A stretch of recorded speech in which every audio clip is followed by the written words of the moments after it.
Sir আসসালামু আলাইকুম। Sir আপনাকে অসংখ্য ধন্যবাদ। আপনি আমাদের ইউটিউব চ্যানেল জবাব দিতে এসেছেন। সেজন্য আমরা অসংখ্য কৃতজ্ঞ আপনার কাছে। স্যার আপনি কেমন আছেন? আছি ভালো, আপনাদেরকে ধন্যবাদ। স্যার আমি জানতে চাই যে এটা আসলে আমরা যদি বলি ওই অর্থে আসলে শেয়ার মার্কেট ভালো অবস্থায় নাই। তাহলে এটার আসলে মূল কারণটা কি বলে আপনি মনে করেন? ধন্যবাদ আপনাকে। মূলত আমরা যদিও আমাদের ক্যাপিটাল মার্কেটে একটা মোটামুটি একটা দীর্ঘ সময় গিয়েছে, আমরা আসলে মার্কেটটাকে এখনো ঠিক একটা সাস্টেইনেবল জায়গায় আনতে পারিনি। বিভিন্ন কারণ আছে এটা। আমাদের মার্কেটের সাইজ এখনো খুব ছোট, লিস্টেড কোম্পানির সংখ্যাও এখনো কম। আমাদের যে অ্যাসেট ক্লাস আছে, বিশেষ করে এক্সচেঞ্জে যে সমস্ত অ্যাসেট ট্রেড হচ্ছে, সেখানেও তেমন কোনো বৈচিত্র্য এখনও নাই। এটার অনেকগুলো কারণ আছে।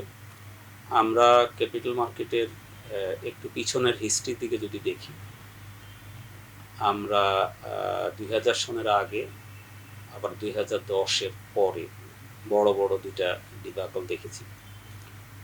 এগুলোর পিছনে অনেকগুলো ফ্যাক্টর জড়িত। একটা হচ্ছে আমরা আসলে ক্যাপিটাল মার্কেটের রেগুলেটরি স্ট্রাকচার যেটা, সেই জায়গায় একেবারে বিশ্বাসযোগ্য কাঠামো যেটা সকলের জন্য ইকুয়াল অপরচুনিটি নিশ্চিত করে, সেই জায়গাটায় অনেকটা পরীক্ষা নিরীক্ষার মধ্য দিয়েই গিয়েছে।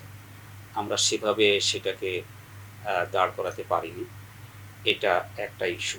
সেকেন্ড ইস্যু হচ্ছে আমাদের এখানে আপনি যদি দেখেন, ক্যাপিটাল মার্কেটটা অনেকটা আইসোলেটেড প্লেস হিসাবে থাকছে।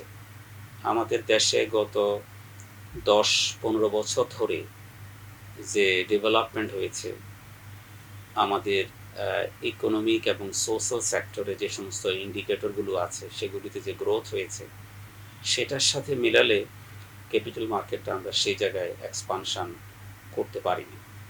এটার মূল যে কারণ সেটা হচ্ছে যারা পলিসি মেকার আছেন বা নীতি নির্ধারক আছেন, তারাও ক্যাপিটাল মার্কেটকে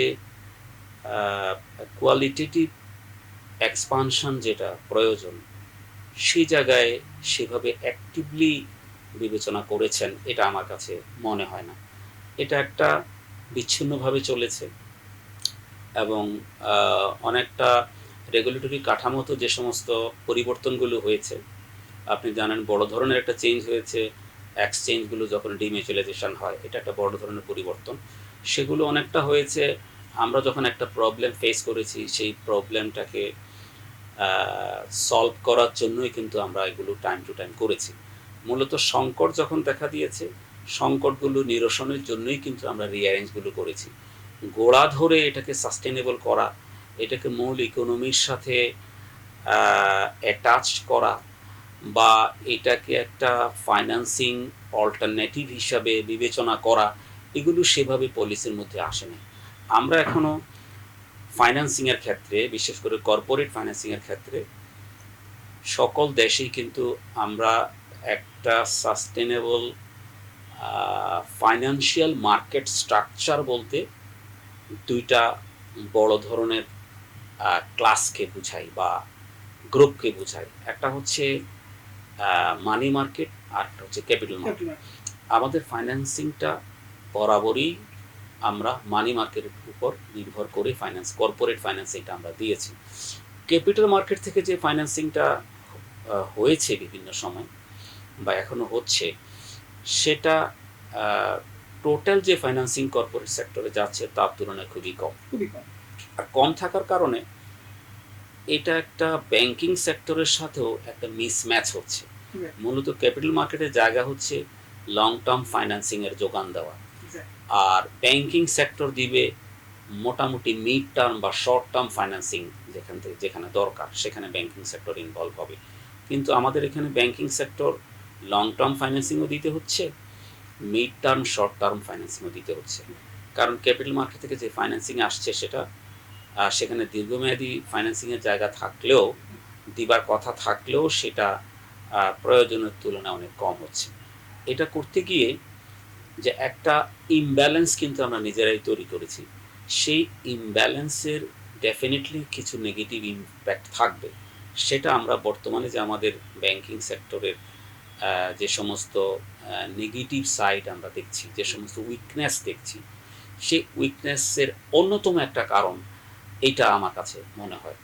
আমরা যদি ব্যালেন্সড করে ক্যাপিটাল মার্কেটকে আগাতে পারতাম এবং ফাইন্যান্সিংয়ের, বিশেষ করে দীর্ঘমেয়াদী ফাইন্যান্সিংয়ের একটা অংশ যদি ক্যাপিটাল মার্কেট থেকে নিতে পারতাম, তাহলে ব্যাংকিং সেক্টরের উপর এখন যেই প্রেশারটা আছে সেটা অনেকাংশে কম হতো বলে আমার কাছে মনে হয়।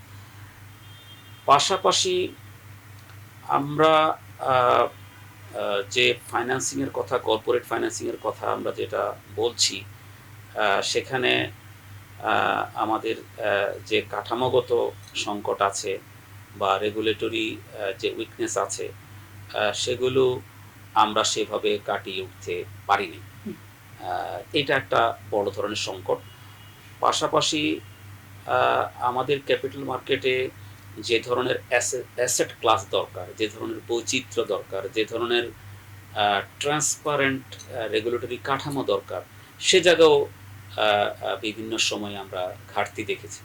এই সব কিছু মিলেই যে ক্যাপিটাল মার্কেট তার একটা কাঙ্ক্ষিত জায়গায় যেতে পারেনি, এখনো পর্যন্ত যেতে পারেনি, এবং সেটা শুধুমাত্র এখনো ইকুইটি মার্কেট নির্ভর হিসাবে আছে। শুধু ইকুইটি মার্কেট নয়, আরো যে সংকট এর মধ্যে তৈরি হয়েছে সেটা হচ্ছে আমাদের ইকুইটি মার্কেটকেও যদি স্ট্রেংথেন করতে হয়, তাহলে ভালো কোম্পানিগুলো, গুণগত মানসম্পন্ন কোম্পানিগুলো বাজার থেকে তার দীর্ঘমেয়াদী ফাইন্যান্সিংয়ের যে যোগান নেবার কথা, সেটাও হচ্ছে না। তো একদিকে যেমন অ্যাসেট ক্লাস কম, রেগুলেটরি কাঠামোতে কিছু সংকট আছে, আবার কোম্পানিগুলো আগ্রহী হচ্ছে না, কারণ সেই রকম নীতি নির্ধারণী ডাইমেনশন বা পলিসি যেটা থাকা দরকার সেটা আমাদের এখানে নাই। এই না থাকার কারণেও আমাদের যে মার্কেটের সাইজ মিন করতে গেলে কোম্পানির সংখ্যা, বড় কোম্পানির সংখ্যা, ছোট কোম্পানির সংখ্যা, বিনিয়োগকারী সংখ্যা, মার্কেট ইন্টারমিডিয়ারি সংখ্যা, সবকিছু মিলেই কিন্তু মার্কেটের সাইজ।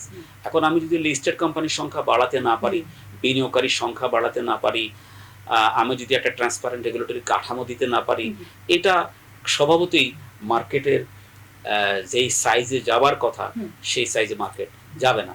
তো এই সংকটগুলোর মধ্য থেকে কিন্তু আমরা যাচ্ছি। তবে আসার কথা হচ্ছে, এখন Bangladesh securities and exchange commission actively চিন্তা করছেন যাতে করে পাবলিক ইস্যু রুলে বর্তমানে যে কাঠামো আছে এটার মধ্যে এটাকে যুগোপযোগী করা, এটার মধ্যে পরিবর্তন করা এবং রেগুলেটরি কাঠামোকে আরও ট্রান্সপারেন্ট করা, বিশেষ করে ট্যাক্স বেসড কোম্পানিগুলোকে আরও সুযোগ দেওয়ার, এই বিষয়গুলো নিয়ে বাংলাদেশ সিকিউরিটিজ এক্সচেঞ্জ কমিশন কাজ করছেন। আমরা আশা করছি এগুলো যদি অ্যাক্টিভলি বিবেচনা করা হয় এবং রাষ্ট্রীয়ভাবে ক্যাপিটাল মার্কেটের গুণগত সম্প্রসারণের জন্য যে সমস্ত পলিসি দরকার সেটা যদি নিশ্চিত করা হয়, তাহলে ক্যাপিটাল মার্কেটের বর্তমান সংকট যেটা, সেটা থেকে আস্তে আস্তে উত্তরণ সম্ভব হবে বলে আমার কাছে মনে হয়।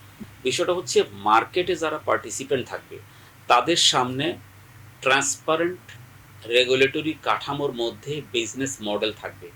সেই বিজনেস মডেল দিবার দায়িত্ব হচ্ছে যারা ক্যাপিটাল মার্কেটের দায়িত্বপ্রাপ্ত, এক্সচেঞ্জের দায়িত্বপ্রাপ্ত, পলিসি মেকিংয়ের দায়িত্বপ্রাপ্ত, তাদের সেটা কিন্তু দায়িত্ব। আপনার দায়িত্ব হচ্ছে সাস্টেনেবল বিজনেস মডেল দেওয়া টু অল ইন্টারমিডিয়ারিজ।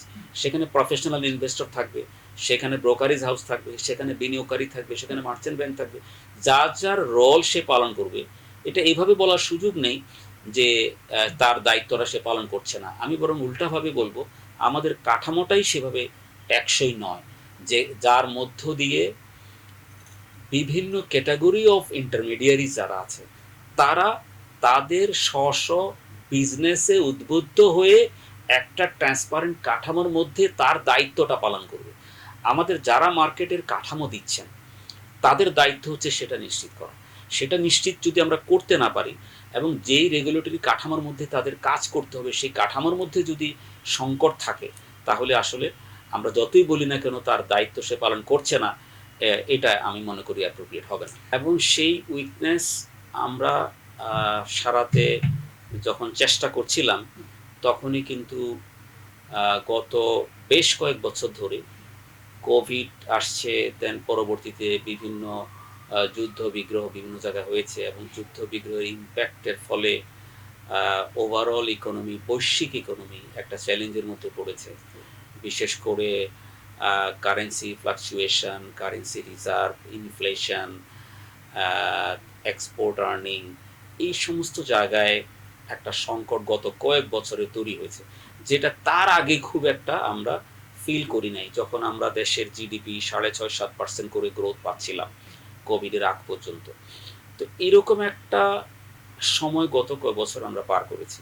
তো এটা নিয়ে কথা বলতে গেলে আরো অনেক সময় দরকার। আপনি যে প্রসঙ্গটা উত্থাপন করেছেন, আমি মনে করি বর্তমানে কমিশনটা যেভাবে পুনর্গঠন হয়েছে, এখানে খুব সম্ভবত একজন নতুন আসছেন, উনি হ্যাঁ, এখনো এটি যদি তারিকুজ্জামান, হ্যাঁ। না, তারিকুজ্জামান সাহেবও নতুন না, নতুন না, উনি হ্যাঁ। যেহেতু আগে থেকেই Right, অভিজ্ঞতা সম্পন্ন, হ্যাঁ। এক্সচেঞ্জে কাজ করেছেন, কমিশনে কাজ করেছেন। এর বাইরে কমিশন যেভাবে ফর্ম হচ্ছে, একজন নতুন যোগ দিচ্ছেন যোগ বা দিচ্ছে, দিবেন। হ্যাঁ। সেক্ষেত্রে আমি মনে করি এখানে সবাই অভিজ্ঞতা সম্পন্ন। আমাদের ওভারঅল ক্যাপিটাল মার্কেটের যে স্ট্রাকচারাল যে সমস্যাগুলো আছে, পাশাপাশি গত কয়েক বছরের মধ্যে যে বৈশ্বিক যে চ্যালেঞ্জ এটার মধ্যে যুক্ত হয়েছে, এবং ক্যাপিটাল মার্কেটকে এগিয়ে নিতে গেলে যে ধরনের সাপোর্ট দরকার, এই জায়গায় আমি মনে করি সবাই অভিজ্ঞতা সম্পন্ন। ওনারা যদি তাদের কাজ করার সুযোগ পান, সেক্ষেত্রে আমি মনে করি কমিশনটা যেভাবে ফর্ম হয়েছে সেটা খুব পজিটিভলি আমি আমি ভাববো, বা পজিটিভলি ওনাদের কাজ করার সুযোগ আছে বলে আমি মনে করি।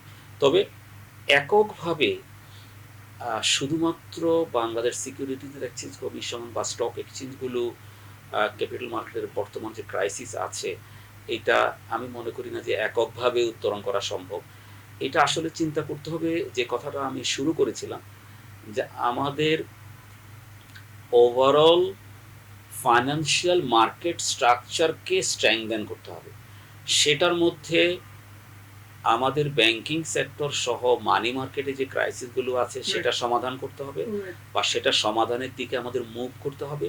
পাশাপাশি ক্যাপিটাল মার্কেটের মধ্যে রেগুলেটরি কাঠামো, টেকনোলজিক্যাল ইস্যু, মার্কেট ইনভেস্টর তৈরি করা, ভালো কোম্পানিকে ইনক্লুড করা, এইগুলো যদি প্রপারলি পলিসি সাপোর্ট দিয়ে নিশ্চিত করা হয়, তাহলে আমি মনে করি আমাদের সামনে যাওয়ার যথেষ্ট সুযোগ আছে। শেয়ার মার্কেট চালানোর ক্ষেত্রে যে ধরনের আসলে এক্সপ্লোর করা দরকার সবাইকে নিয়ে, কমিশন কি সেটা করছে? না, আসলে এইভাবে কনক্লুশনে আসা উইল বি ভেরি ডিফিকাল্ট। মূলত কমিশনের একটা কার্যপরিধি আছে, সেটা মূলত রেগুলেটরি ওভারসাইট যেটা আছে, রেগুলেটরি মনিটরিং যেটা, সেটা কমিশনের দায়িত্ব। পাশাপাশি আদার ইন্টারমিডিয়ারিজ এবং এক্সচেঞ্জগুলোরও কিন্তু আলাদা দায়িত্ব আছে। যার যার জায়গা থেকে বা যার যার কাজ যদি তাকে করতে দেওয়া হয়, তাহলে আমি মনে করি এই জায়গায় সমস্যা থাকার কথা না। সেটা কি দিচ্ছে কমিশন, কি সেটা দিচ্ছে? যার যার কাজ সেটা করা দরকার, সেটা পাশাপাশি ধরেন এই জায়গায় এসে আমাদের ক্যাপিটাল মার্কেটটা কিন্তু এক্সচেঞ্জগুলো দিচ্ছে মার্কেট প্লেস ওয়ার্ল্ড ওয়াইডে, কিন্তু মার্কেট প্লেসটার পিছনে থাকবে, ব্যাকগ্রাউন্ডে থাকবে একটা রেগুলেটরি স্ট্রাকচার। সেই জায়গাটায় ডেফিনেটলি কিছু উইকনেস ওভার দ্য ইয়ার্স হয়েছে, এবং সেসব কিছু কিছু জায়গায় ট্রায়াল অ্যান্ড এরর হয়েছে। আমার মনে হয় এখন সময় আসছে সেগুলো অ্যাড্রেস করার।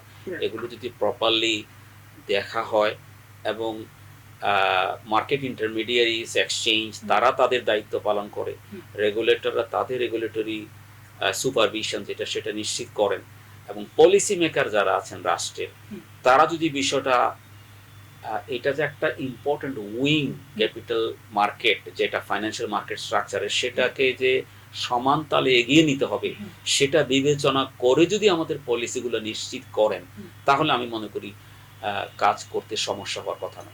ঢাকা স্টক এক্সচেঞ্জের অ্যাক্টিং ভারপ্রাপ্ত এমডি থাকা অবস্থায় তার স্যার দুই একটি যদি আমাদের দর্শকদের উদ্দেশ্যে আপনি বলতেন যে। আমি ঢাকা স্টক এক্সচেঞ্জে কাজ করেছি 4 বছর, অল্প কয়েকদিন কম।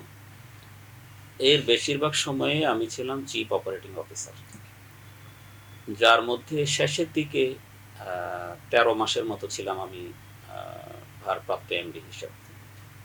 আমি যখন ঢাকা স্টক এক্সচেঞ্জে জয়েন করি, তখন আপনাদের হয়তো খেয়াল থাকতে পারে, ঢাকা স্টক এক্সচেঞ্জের তখন আহ, বর্তমানে আপনারা যে দেখছেন small cap board, alternative trading board, debt board, এর কোনোটারই রেগুলেটরি কাঠামো তৈরি ছিল না। আমি যখন ঢাকা স্টক এক্সচেঞ্জে চিফ অপারেটিং অফিসার হিসেবে জয়েন করি, তার কিছুদিন পরে কিন্তু কোভিড শুরু হয়। আমি জয়েন করেছি জানুয়ারিতে, কোভিডের ইম্প্যাক্ট শুরু হয়েছে মার্চ থেকে কিন্তু আমরা ৬৫ দিন টানা তখন বন্ধ ছিল। তো এরকম একটা চ্যালেঞ্জিং সময়ে আমরা কিন্তু স্মল ক্যাপ বোর্ডের টোটাল রেগুলেটরি কাঠামো তৈরি করেছি। রেগুলেটরি কাঠামোর উপর নির্ভর করে টেকনোলজিক্যাল কাঠামো, তখনও কোনো তার আগে টেকনোলজিক্যাল কাঠামোর জন্য অর্ডারও প্লেস করা হয়নি। টেকনোলজিক্যাল কাঠামো আমরা তৈরি করেছি। টেকনোলজি কাঠামো তৈরি করতে গেলে আপনি জানেন বিজনেস রুল স্পেসিফিকেশন তৈরি করতে হয়। বিজনেস রুল স্পেসিফিকেশন করতে হয় রেগুলেটরি কাঠামোর উপর। এই কাজগুলো তখন শুরু হয়েছে, শেষ হয়েছে, এবং আমরা এই এই কাজগুলো করে প্রথমবারের মতো এই দেশে মেইন বোর্ডের পাশাপাশি স্মল ক্যাপ বোর্ড আমরা চালু করেছি। এখান থেকে রেজাল্ট পেতে হয়তো আরও অপেক্ষা করতে হবে, এটার উপর নির্ভর করে অনেকগুলো ইস্যু, যেটা আমি অলরেডি বলেছি। ২০২৩ সনের শুরু থেকে আমরা অল্টারনেটিভ ট্রেডিং বোর্ড লঞ্চ করেছি, যদিও কিন্তু এটাতে এখনো বেশি কোম্পানি তালিকাভুক্ত হয় নাই, তাও রেগুলেটরি কাঠামোর বিভিন্ন সীমাবদ্ধতার কারণে। আপনি জানেন আমাদের দেশে ডেট মার্কেট বলতে ২০১২ সনের শুধুমাত্র private placement of debt issue rule এরকম একটা রুল ছিল, যেটা দিয়ে ডেট মার্কেট হইতো শুধুমাত্র প্রাইভেট প্লেসমেন্টে। ডেট মার্কেটে আইপিও করতে গেলে বা পাবলিক থেকে ফান্ড রেজ করতে গেলে সেটা পাবলিক ইস্যু রুলের আওতায় করতে হতো।